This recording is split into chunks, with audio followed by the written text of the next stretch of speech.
देखिए, मैंने काके के ऊपर एक वीडियो बनाई थी जिसमें मैंने आपको बताया था कि इसने ये एक बात कही है जिसकी वजह से इसने खुद को ख़तरे में डाल लिया है। और साथ ही मैंने आपको ये बताया था कि इसने इल्यूमिनेटी को चैलेंज किया है। खैर, उस बात के बारे में भी मैं आपको आगे चलकर बताता हूँ कि वो बात क्या है, इसने वो बात क्या कही थी। लेकिन उससे पहले आप देखिए कि आज ये अपने गानों में सिम्बलिज्म का इस्तेमाल करके अपने साथियों को, यानी कि जो इल्यूमिनेटी के लिए काम करते हैं, उनको बता रहा है कि मैं भी अब इल्यूमिनेटी का एक मेंबर हूँ, मैं भी अब उन्हीं के लिए ही काम करता हूँ, उन्हीं के अंडर ही काम कर रहा हूँ। तो आज की ये वीडियो काफ़ी ज़्यादा ख़ास होने वाली है, इसलिए इस वीडियो को आखिर तक ज़रूर देखिए और जितना ज़्यादा हो सके उतना ही इस वीडियो को ज़्यादा से ज़्यादा शेयर कीजिए ताकि ज़्यादा से ज़्यादा लोगों को पता चल सके कि कैसे हम लोग आखिर दिनों में दाखिल हो रहे हैं, ताकि वो लोग जाग सकें और तौबा कर सकें। तो चलिए वीडियो को शुरू करते हैं।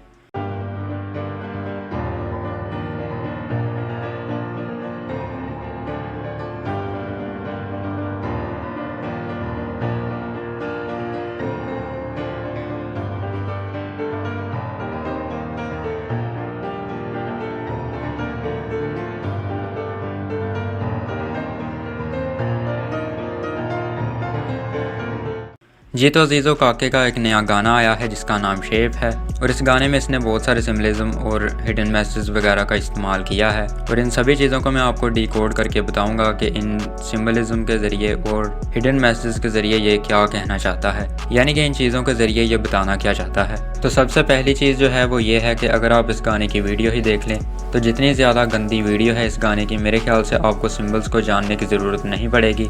आपको वीडियो देखकर ही अंदाज़ा हो जाएगा कि ज़रूर इस बंदे को किसी न किसी एजेंडे के लिए इस्तेमाल किया जा रहा है। क्योंकि इसका रीज़न ये है कि आप खुद ही सोच कर देखिए कि एक आम सा आदमी जो कि एक गाँव में रहता है और वो गाने बनाना शुरू करता है, तो 2 या चलो ज़्यादा से ज़्यादा लगा लीजिए कि 3 साल बाद जो है वो एक गाना बनाता है जिसकी वीडियो बहुत ही ज़्यादा गंदी हो। तो आप खुद ही सोचिए कि अचानक से ही ऐसे कैसे कोई चेंज हो सकता है।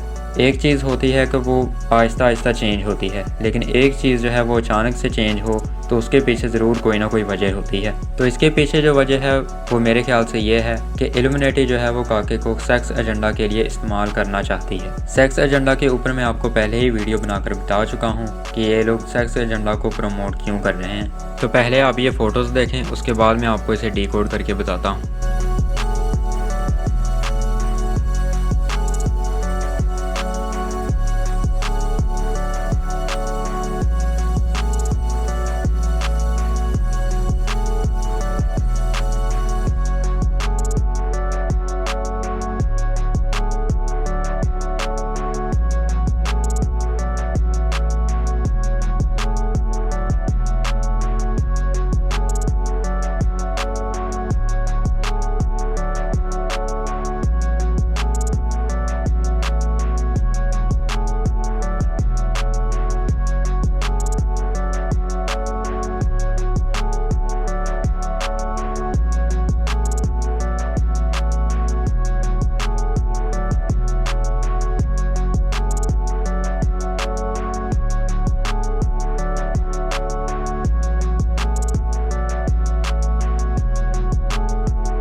तो अगर आप इसके चैनल के ऊपर जाकर देखें, जो इसका ऑफिशियल चैनल है, या आपको लिखा हुआ नज़र आ रहा होगा ऑफिशियल आर्टिस्ट यूट्यूब चैनल, पीछे ये इसका नाम लिखा हुआ है, यानी कि ये इसका ऑफिशियल चैनल है।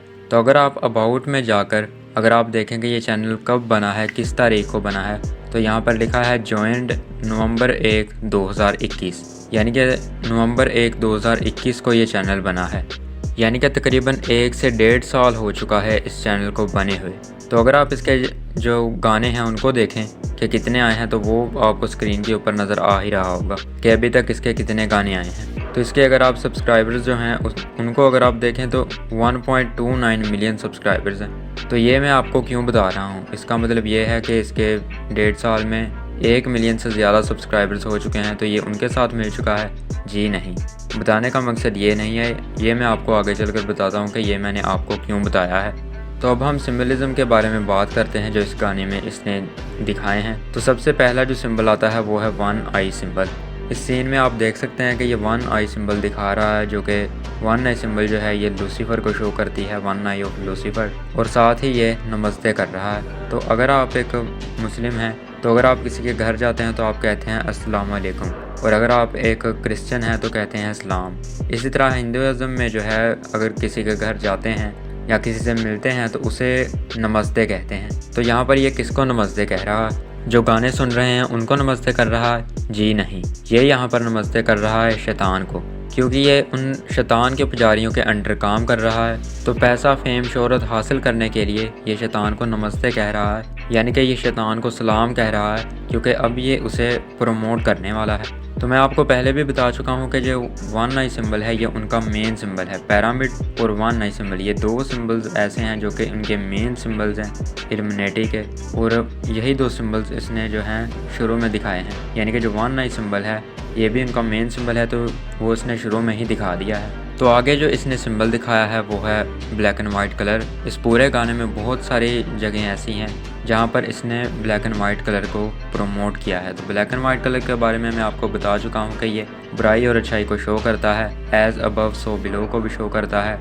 लेकिन मेन जो है ये लोग बुराई और अच्छाई को प्रमोट करने के लिए ब्लैक एंड वाइट कलर जो है उसको इस्तेमाल करते हैं, क्योंकि इन शैतान के पुजारियों का मानना यह है कि बुराई और अच्छाई एक ही सिक्के की दो साइड्स हैं। यानी कि ये लोग बुराई को अच्छाई और अच्छाई को बुराई मानते हैं। इनका मानना यह है कि ना ही तो कोई बुराई है और ना ही कोई अच्छाई है। चाहे आप अच्छा करें बुरा करें, कोई भी अच्छाई नहीं है और कोई भी बुराई नहीं है। चाहे वो फिर कोई भी काम हो या कोई भी चीज़ हो, तो उसमें कुछ भी ना ही तो बुरा होता है और ना ही अच्छा होता है। तो पूरे गाने में बहुत सारी जगहें ऐसी हैं जहाँ पर इसने ब्लैक एंड वाइट कलर को दिखाया है। फिर इस वाले सीन में इस लड़की ने जो कपड़े पहने हैं उनके ऊपर लिखा है 1917। तो 1917 को अगर आप जमा करें तो 1 और 9 होते हैं 10, 10 और 1 11, 11 और 7 18।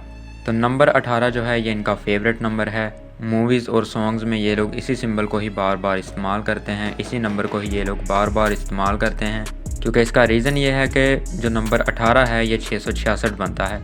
अगर आप 6 को 3 बार जमा करते हैं तो ये नंबर 18 बनता है। तो 666 जो है ये मुखालिफ मसीह की जो छाप है उसको पहचानने का अदद है। इसके बारे में बाइबल में भी जिक्र आया है। तो इसके बारे में मैंने जो मिसाइल्स के ऊपर जो मैंने वीडियो बनाई थी उसको मैंने री अपलोड किया था, क्योंकि यूट्यूब वालों ने इस वीडियो को डिलीट कर दिया था। तो उस वीडियो में मैं आपको इस छाप के बारे में बता चुका हूँ। अगर आपने वो वीडियो नहीं देखी है तो उस वीडियो को भी ज़रूर देखिए, क्योंकि वो वीडियो बहुत ही ज़्यादा इम्पोर्टेंट है। इसी वजह से मैंने उसको रिस्क लेकर दोबारा मैंने उसे जो है री अपलोड कर दिया है। फिर एक सीन में जो काका है उसने एक शर्ट पहनी है जिसके ऊपर लिखा है परफेक्ट सर्फिंग। तो परफेक्ट जो है ये लफ्ज़ इन्होंने यहाँ पर जानबूझकर इस्तेमाल किया है, और सर्फिंग जो वर्ड है, सर्फिंग लफ्ज़ जो है ये भी इन्होंने यहाँ पर जानबूझकर इस्तेमाल किया है, क्योंकि इसका रीज़न ये है कि परफेक्ट जो है, परफेक्ट इन्होंने यहाँ पर इस वजह से इस्तेमाल किया है क्योंकि इन्हें जो है बिल्कुल परफेक्ट आदमी मिल गया है। तो बिल्कुल परफेक्ट आदमी इनको कैसे मिला है? तो सिद्धू मूसेवाला के ऊपर जो मैंने सीरीज़ बनाई थी, वो सीरीज़ अगर आपने देखी हो तो उसमें मैंने आपको बताया था कि ये लोग उस शख्स को चुनते हैं जो स्पेशल हो।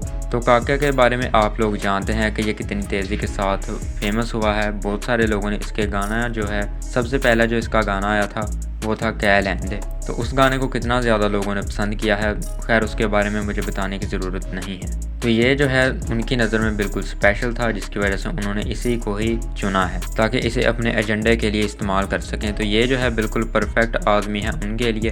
तो बाकी सभी को बताने के लिए इन्होंने यहाँ पर परफेक्ट जो वर्ड है उसका इस्तेमाल किया है। तो सर्फिंग जो है ये किस वजह से इस्तेमाल किया है? तो सर्फिंग जो है अगर आप इसकी डेफिनेशन देखें गूगल के ऊपर जाकर, तो इसकी डेफिनेशन में लिखा हुआ है surfboard also known as surfboard is a way of having a sexual encounter in a bathtub with female on top of a male while his knees are bent, or when describing how the sexual encounter was passionate। अगर मैं उर्दू में आपको बताऊं तो उसकी उर्दू जो बनती है वो ये है कि सर्फ बोर्ड, जिसे सर्फ बोर्ड भी कहा जाता है, जिनसी तसादुम का एक तरीका है। यानी कि बाथ टब में औरत के साथ मर्द के ऊपर जब इसके घुटने झुके हुए हों, या ये बयान करते हुए कि जिनसी मुकाबला कैसे हुआ, यानी कि जज्बाती। यानी कि सर्फिंग वर्ड जो है इन्होंने सेक्स को प्रमोट करने के लिए यूज़ किया है यहाँ पर। तो बीच के ऊपर अगर आपने देखा हो, अगर मूवीज़ आप देखते हैं तो जब भी ये लोग मूवीज़ में ख़ास तौर पर बीच को दिखाते हैं तो कपड़े जो है कितने कितने से पहने होते हैं। खैर मुझे इसके बारे में बताने की जो है ज़रूरत नहीं है, आप लोग जानते ही होंगे। तो ऐसे सीन्स को दिखाकर ये लोग सेक्स को प्रमोट करते हैं। ऐसे सीन्स को जो है इसलिए ये लोग दिखाते हैं ताकि जो देखने वाले हैं उनकी माइंड प्रोग्रामिंग हो सके और उनमें ये चीज़ जो है बिल्कुल आम हो सके। तो टिकटॉक, लाइकी, स्नैपचैट, इन प्लेटफॉर्म्स के ऊपर आज क्या हो रहा है मेरे ख्याल से मुझे आपको बताने की ज़रूरत नहीं है। फिर आगे एक सीन में जो काका है उसने अपने ऊपर एक चादर ली है, चादर या कपड़ा जो भी है, ये मैं नहीं जानता कि ये क्या इसने पहना हुआ है। इसके ऊपर सुपरमैन का जो है लोगो बना हुआ है। तो सुपरमैन की जो पुरानी मूवीज़ हैं उनके बारे में ये कहा जाता है कि वो कर्स्ड मूवीज़ थी, क्योंकि उनकी वजह से पुराने जितने भी सुपरमैन थे, यानी कि सुपरमैन का जो रोल जिन्होंने किया था, वो सारे के सारे इस रोल को करने की वजह से मर चुके हैं, जिसकी वजह से आगे आकर उसका नाम चेंज करके मैन ऑफ स्टील रख दिया गया। तो मैं आपको बता दूं कि ये सारी की सारी बकवास है, इसके पीछे भी एक हिस्ट्री है और उसके ऊपर भी मैं आपको अलग वीडियो बनाकर आपको बताऊंगा कि इसके पीछे क्या हिस्ट्री है। तो इसका जो लोगो है, इसको अगर आप उल्टा करते हैं, जो सुपरमैन का जो लोगो है इसको अगर आप उल्टा करते हैं तो ये क्या बन रहा है, एक पिरामिड। तो पिरामिड के बारे में मैं आपको बता चुका हूँ कि ये इनका मेन सिंबल है। और दूसरी जो चीज़ है वो ये है कि बीच में इसके जो एस बना हुआ है वो सैटर्न को रिप्रेजेंट कर रहा है। फिर आप लोग सोच रहे होंगे कि यहाँ पर ये उल्टा इन्होंने क्यों दिखाया, तो उल्टा इन्होंने एज बिलो को शो करने के लिए इन्होंने यहाँ पर दिखाया है, यानी कि एज बिलो को शो करने के लिए इन्होंने ये वाला जो सिंबल है ये बनाया है। फिर आगे इस लड़की ने जो कपड़े पहने हैं उनके ऊपर अगर आप देखें तो XO लिखा हुआ है। तो X और O को अगर आप नंबरोलॉजी में देखते हैं तो ये 6 के नीचे आ रहा है। तो इसके कपड़ों के ऊपर और भी बहुत सारे जगहों के ऊपर XO जो है लिखा हुआ है। तो XO जो है ये 6 के नीचे आ रहा है, तो ये भी यहाँ पर 666 जो